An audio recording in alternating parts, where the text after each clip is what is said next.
Allahumma shalli ala sayyidina Muhammad wa asghili zalimin biwalimin wa akhrijna min bainihim salimin wa ala alihi wa sahbihi ajma'in. Warahmatullahi wabarakatuh. Gus, saya mau tanya, nanti setelah meninggal itu jasad kita kan dikebumikan. Setelah dikebumikan itu di alam kubur itu masih ada kehidupan lain nggak setelah ini? Terima kasih Gus. Assalamualaikum. Waalaikumsalam warahmatullahi wabarakatuh.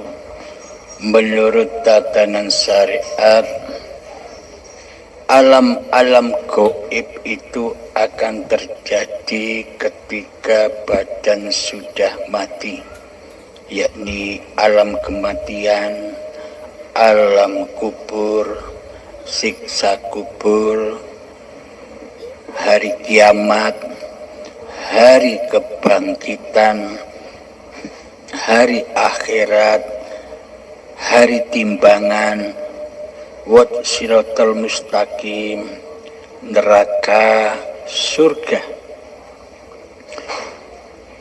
Alam-alam itu terjadinya di sudut pandang syariat ya besok, karena di dalam babakan syariat Allahnya kan tidak nyata, Allahnya kan gaib, Allahnya kan tiada. Maka yang terjadi adalah angan-angan manusianya, bertuhannya angan-angan, beragamanya angan-angan, dan menanggapi alam-alam gaib itu juga angan-angan. Maka dari itu, bila hamba sudah mengenal Tuhannya dengan cara hamba kembali kepada hakikat diri sejati manusianya, maka wujudlah Allah, wujudlah hidup, bahwa hidup ini Allah, hayatullah, ruhullah. Kematian di sisi manusia adalah matinya badaniah, karena manusia selama ini bertauhidkan, bertuhankan badan-badannya lah yang disembah, seolah-olah badan ini punya hidup sendiri, seolah-olah badan ini punya wujud sendiri, seolah-olah badan ini punya kuasa sendiri, seolah-olah badan ini punya daya upaya dan ikhtiar sendiri, seolah-olah badan ini punya kekuatan sendiri di luar kekuatan Allah. Karena selama ini kita tidak tuhankan Allah, akan tetapi selama ini kita mentuhankan badan-badan kita lah yang hidup. Jadi alam-alam itu yang besok datangnya. Akan tetapi bagi manusia-manusia yang bertuhan, bagi manusia-manusia yang sudah menyadari atas ketuhanannya, bahwa selama ini hambanya sebenarnya itu tidak berkuasa kecuali dikuasakan oleh Allah, maka alam-alam itu akan nyata. Karena Allah itu hanya memandang hati, bukan memandang dohiriahnya. Jadi kematian itu di sisi Allah adalah bukan matinya badan. Meskipun badan ini kelihatannya hidup, tapi hatinya mati. Mati di sisi Allah, mati jiwanya, mati kesadarannya, mati akan berketuhanannya. Terus setelah kematian jiwanya dikubur di alam kubur. Di manakah alam kubur itu? Alam kubur itu hakikatnya bukan di tanah-tanah itu. Hakikatnya alam kubur itu adalah di dalam badan yang dari tanah ini. Sebangsa dari tanah ini kan badan. Dipendam, yang mati jiwanya kan di dalam badan, dikubur di dalam badan. Setelah dikubur, maka disiksa di dalam kuburannya. Yakni ketika datang keadaan yang tidak sesuai dengan keinginan hawa nafsunya, maka ia akan marah, akan benci, akan hasud, akan riak, akan dendam, dan sebagainya. Jadi sifat-sifat fahsya wal mungkar sudah ada di dalam hati hamba yang buta akan Tuhannya. Di sanalah siksanya. Disiksa selama-lamanya hingga waktu yang ditentukan. Selama-lamanya disiksa. Habis disiksa ini, disiksa dengan itu. Jadi pada intinya apa sih api-api siksaan di dalam alam kubur ini sejatinya? Siksaan demi siksaan yang ada di alam kubur badan ini adalah apa-apa yang kita miliki, itulah api-api nerakanya, api-api siksanya.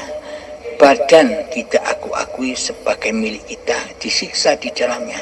Hidup diakui milik kita, disiksa di dalamnya.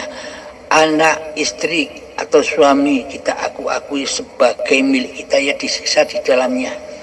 Harta benda, mobil, motor yang kita akui sebagai milik kita, maka disiksa juga di dalamnya. Pada intinya kita disiksa oleh apa-apa yang kita akui sebagai milik kita. Maka dari itu, itulah hakikat siksa kubur di sisi Allah. Terus hari kiamat. Hari kiamat itu apa? Ketika manusia sudah menyadari akan kesalahannya, jika hari waktu yang ditentukan sudah datang, maka hamba akan mencari Tuhannya dengan jalan mencari ilmu hak, yakni ilmu hakikat dan makrifatnya. Ketika menyadari kedudukan hamba ini adalah adam, tiada, goib, maka disitulah hamba mulai belajar sakaratul maut. Hamba mulai belajar kiamat, yakni menghancurkan, meruntuhkan kewujudan diri manusianya, dikembalikan kepada kegoiban, keadaman. Manusia belajar meruntuhkan, menghancur leburkan kehidupan manusianya, dikembalikan kepada al-maut, sifat sejati diri manusianya yang mati. Itulah hari kiamat, yakni penghancuran apa-apa yang kita miliki. Hidup kita, hidup manusia kita kiamatkan. Wujud manusia kita kiamatkan. Apa-apa yang kita miliki, istri, suami, anak, harta benda, sudah kita kiamatkan kembali. Kita kembalikan kepada Allah. Jika sudah kiamat terjadi, ketika kesunyian sudah terjadi, hancur leburnya seluruh apa-apa yang kita miliki, maka di situ hidup akan mengakui diri sejatinya. Siapakah yang jadi Tuhan? Tentunya tidak ada yang menjawab saat kiamat tiba, karena seluruh makhluk di hati ini sudah hancur lebur. Jangankan makhluk lain, diri kita sendiri saja sudah kembali ke alam keadaman, ketiadaan, hancur lebur. Maka hidup akan mengakui dirinya innani anallah, sesungguhnya aku ini Allah. La ilaha illa ana, tiada Tuhan yang berhak disembah kecuali aku. Fa'budni, maka mengabdilah kepadaku, yakni mengabdilah, saksikan bahwa hidup ini Allah. Aqimis sholali dzikri, dirikan sholat demi mengingat aku, kata Allah. Maksudnya sholat itu yang bagaimana? Menurut babakan syariat, sholat itu ya sholat 5 waktu. Meskipun badannya sholat, tapi hatinya belakrak ke sana kemari, hatinya mensekutukan Allah dengan dirinya, hatinya hanya menyaksikan dunia. Itulah yang dikatakan sholat di dalam syariat. Akan tetapi hakikat sholat di sisi Allah itu aqimis sholali dzikri, dirikan sholat hanya demi mengingat aku, kata Allah. Jadi yang dimaksud sholat di sisi Allah itulah mengingat Allah, bukan mengingat namanya. Akan tetapi mengingat Allah itu kita sadar bahwa hidup ini Allah, kuasa ini Allah, kehendak dan daya upaya serta ikhtiarnya badan ini Allah. Inilah yang dimaksud ingat, inilah yang dimaksud zikir di sisi Allah. Kemudian setelah kiamat tiba, maka muncullah hari kebangkitan. Hari kebangkitan di sisi manusia seperti digambarkan bangkitnya badan-badan seperti kecambah. Karena manusia menyembah badan, maka yang diangen-angenkan di dalam hari kebangkitan itu ya badan-badan yang dituhankannya. Akan tetapi makna hakikat hari kebangkitan di sisi Allah itu bangkitnya hayatullah di hati tiap-tiap hambanya, bukan bangkitnya uripe manungsane. Urip manungsane sudah kembali kepada al-maut, kematian. Yang dimaksud zikir tadi itulah yang dimaksud hari kebangkitan. Nyatanya Allah di dalam segenap hidup ini. Inilah yang dimaksud hari kebangkitan, bukan bangkitnya badan-badan ini, tapi bangkitnya kesadaran mengingat Allah, mengingat hidup ini Allah. Kemudian yang dimaksud setelah hari kebangkitan, hari akhirat. Hari akhirat itu apa? Hari akhirat itu hari akhirnya manusia menjadi Tuhan. Ketika manusianya sudah berakhir menjadi Tuhan, maka Allah lah sebagai penguasa manusia itu. Itulah yang dinamakan akhirat, yakni hati yang sudah lillahi ta'ala. Kemudian yaumul hisab. Yaumul hisab itu maknanya apa? Ketika kita sudah menyadari bahwa hidup ini Allah, berarti semua perilaku laku-laku kita sejak dari dulu akil balik, kita dulu sering berbuat maksiat kepada Allah dan berbuat ketaatan kepada Allah secara badaniah, secara syariat saja. Maka ketika kita sudah menyadari bahwa hidup ini Allah, oh berarti yang dulu berbuat itu kan sama dengan yang sekarang, yakni Allah.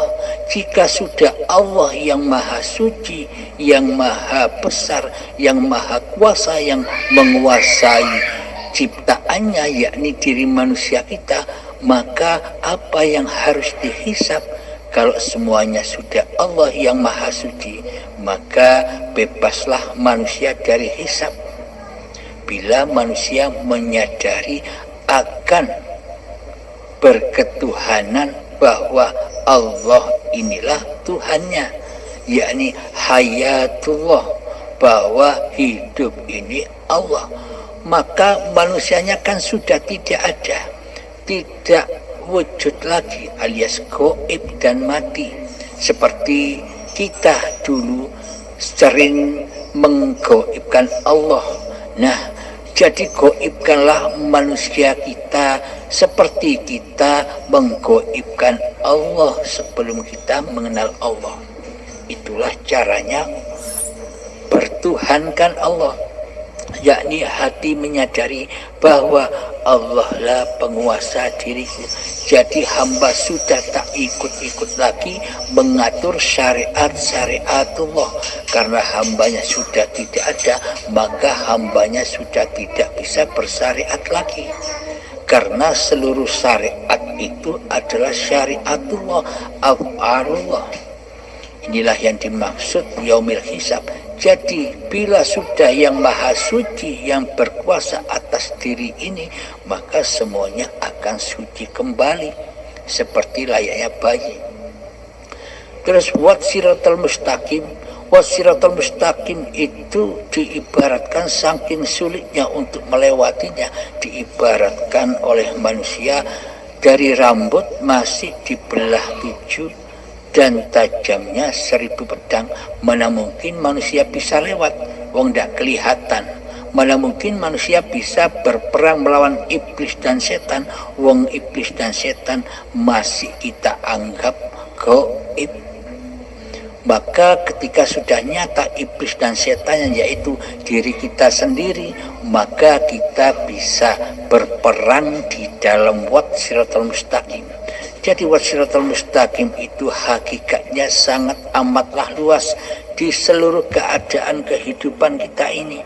Di dalam sholat itulah wassiratal mustaqim.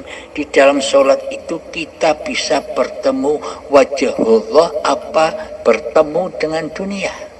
Bila kita masih bertemu dan menyaksikan dunia di dalam sholat, itu berarti kita jatuh ke lembah neraka, ke lembah anar. Kelihatannya badan ini dibungkus dengan ibadah syariat, dengan sholat, tapi hatinya ada di neraka, karena hati masih mensekutukan Allah dengan diri manusianya yang berkuasa atas seluruh syariat-syariat badannya. Wassiratal mustaqim itu sangat amatlah luas. Ketika makan itu wassiratal mustaqim, ketika berpuasa secara syariat itu wassiratal mustaqim. Bagaimana cara kita bertemu dengan siapa yang mempuasakan badan ini? Bila kita sudah bertemu dengan siapa penguasa badan ini, ya Allah, maka berhasillah hamba menyaksikan Allah, yakni di dalam surga, di dalam hati yang mutmainnah, hati yang tenang, selalu menyaksikan Allah lah yang berperan atas segala ciptaannya, yakni badan ini. Terus surga neraka sudah kita terangkan. Neraka itu apa? Neraka itu ketika bahan bakarnya masih ada, yakni ketika badan ini dan hati yang keras melebihi kerasnya batu, hati yang belum kenal Allah, itulah bahan bakar neraka. Ketika bahan bakar neraka masih ada di dunia ini, ya neraka sudah menyala-nyala. Jadi neraka itu ya saat ini, bukan nanti. Kalau badan sudah dipendam kembali menjadi tanah, kan badan sudah tidak ada lagi, hati sudah tidak ada lagi. Bagaimana neraka mau menyala-nyala? Nah, sedangkan surga itu di sisi Allah adalah bukan surga-surgi yang digembar-gemborkan manusia sekarang, yakni kemegahan bangunan-bangunan dari intan permata, dari emas, makanan-makanan yang enak, hidup mewah, bidadari-bidadari yang cantik. Semua itu kan kesenangannya hawa nafsu. Itu surganya Dajjal, surganya setan. Jadi manusia itu diiming-iming surga yang seperti itu oleh setan, oleh hawa nafsunya sendiri. Sebenarnya surga itu adalah ya ayyatuhan nafsul mutmainnah, wahai jiwa-jiwa yang tenang, jiwa-jiwa yang sudah mengenal Tuhannya, jiwa-jiwa yang sudah bisa mengingat Tuhannya. Irji'i ila rabbiki radiyatan mardiyah. Kembalilah kepada Tuhanmu dengan hati yang rela dan ridho, maka Allah juga ridho kepada kita. Fadkhuli fi ibadi. Keadaan yang seperti itulah yang dimaksud Abdullah, hamba-hamba yang mengabdi kepada Tuhannya. Wadkhuli jannati. Keadaan itulah yang dimaksud surga di sisi Allah. Jadi surga neraka sudah terjadi saat ini, bukan nanti. Jadi yang Kang Mas tanyakan, bagaimana nasibnya badan nanti setelah dikubur? Nasibnya badan setelah dikubur akan kembali lagi suci seperti bayi. Ketika badan sudah ditinggal hidupnya, kan sudah tidak ada pengakuan lagi.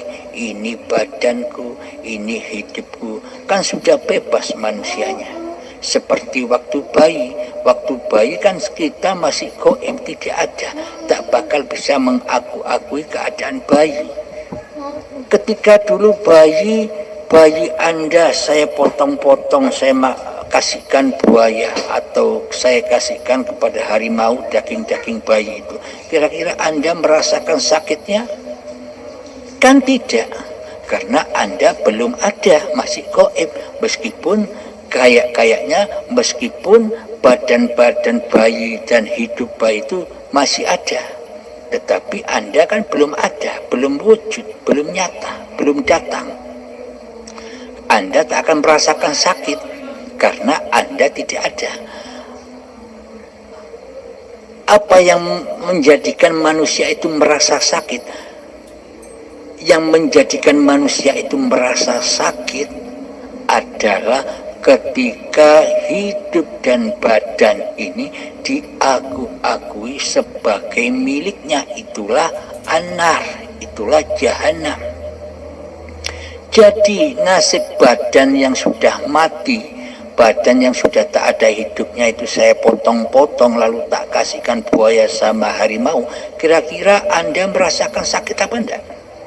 Wong Anda enggak ada, tentunya tak ada sakit lagi, karena sudah tak ada pengakuan demi pengakuan, sudah tidak ada, jadi tak merasa sakit. Badan kembali ke tanah, diproses menjadi tanah lagi. Sama halnya ketika dari tanah dulu sampai menjadi bayi, apakah Anda merasakan nikmat atau sengsaranya di sana? Kan tidak. Waktu bayi saja Anda tidak ada, tidak merasakan apa-apa, apalagi badan yang dipendam, yang ditalkin, katanya itu disiksa dalam kuburan tanah itu. Bukan disiksa, aslinya dari tanah ya kembali kepada tanah. Tak ada siksaan di kuburan tanah itu. Yang disiksa ya di kuburan badan yang dari tanah ini. Di dalam hati disiksa ketika hati masih keras bagaikan batu, yakni masih mentuhani dirinya sendiri. Ketika hati masih merasa manusia lebih wujud daripada Allah, maka disiksa terus selama-lamanya hingga waktu yang ditentukan. Kapan? Ya ketika puncaknya di saat sakaratul maut. Disitulah pensucian demi pensucian azab yang pedih. Dikelongkoplah kewujudan diri manusia kita, dikelongkoplah kehidupan manusia kita, dikelongkoplah kekuasaan diri manusia kita. Anak kita ikut membantu ngelongkop, membantu nyiksa kita, anak-anak kita, istri kita membantu nyiksa kita, harta-harta yang kita cintai ikut juga membantu ngelongkop sakitnya diri kita. Setelah suci semua, setelah diazab itu kan nikmat, maksudnya disucikan oleh Allah. Ketika selesai ajal menjemput, maka suci kembali, manusianya sudah suci, terbukti manusianya kembali ke alam ketiadaannya. Jadi nasib badan-badan ini ya juga kembali ke asalnya tanah. Jadi ketika di pemakaman itu yang ditalkin bukan mayatnya. Selama ini kita salah kaprah, seolah-olah yang ditalkin, yang ditunjukkan jalan itu mayatnya. Mayatnya sudah enak kok. Yang ditalkin, yang ditunjukkan jalan kepada Allah itu adalah mayat-mayat yang berjalan, yang mengantarkan jenazah itu loh, yang ditalkin. Hati yang masih mati, hati yang masih mati kesadarannya, itu yang ditalkin. Marrabbuka, siapa Tuhanmu? Allah Rabbi, Allah lah Tuhanku. Tapi kebanyakan manusia berdusta mengatakan Allah Tuhanku, tapi kenyataannya di dalam hatinya dialah yang sebagai berkedudukan sebagai Tuhan di hatinya. Begitu sahabat. Monggo bila ada pertanyaan lagi, semoga pemaparan ini bisa diambil hikmahnya dan dipahami. Terima kasih sahabat. Alhamdulillahirrabbilalamin. Saya paham Gus. Alhamdulillah saya paham sudah. Terima kasih Gus, terima kasih. Monggo, mungkin yang lain ada yang mau bertanya, silahkan. Alhamdulillahirrabbilalamin. Terima kasih atas pemaparan dari Abah Halim dan dari sahabat-sahabat kami yang lain. Kami setia menyimak.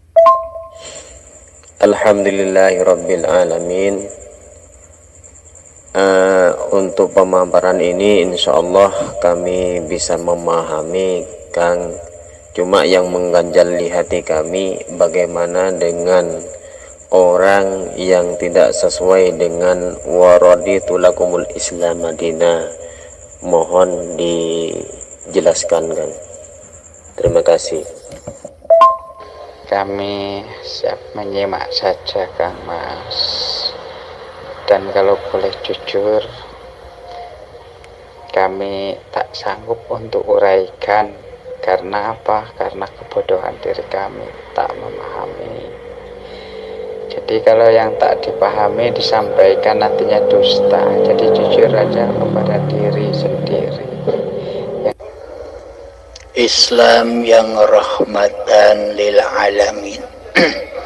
Maksudnya hati sudah selamat memandang seluruh alam. Hati sudah selamat memandang seluruh manusia. Hati sudah selamat memandang seluruh agama-agama manusia. Karena hati sudah wujud nyata Allah nyalah yang menciptakan seluruh alam itu. Jadi seluruh alam itu dirahmati oleh Allah, diizini oleh Allah, karena alam semesta itulah panggung sandiwaranya Allah Subhanahu wa ta'ala. Monggo kira-kira bila ada yang mau bertanya lagi,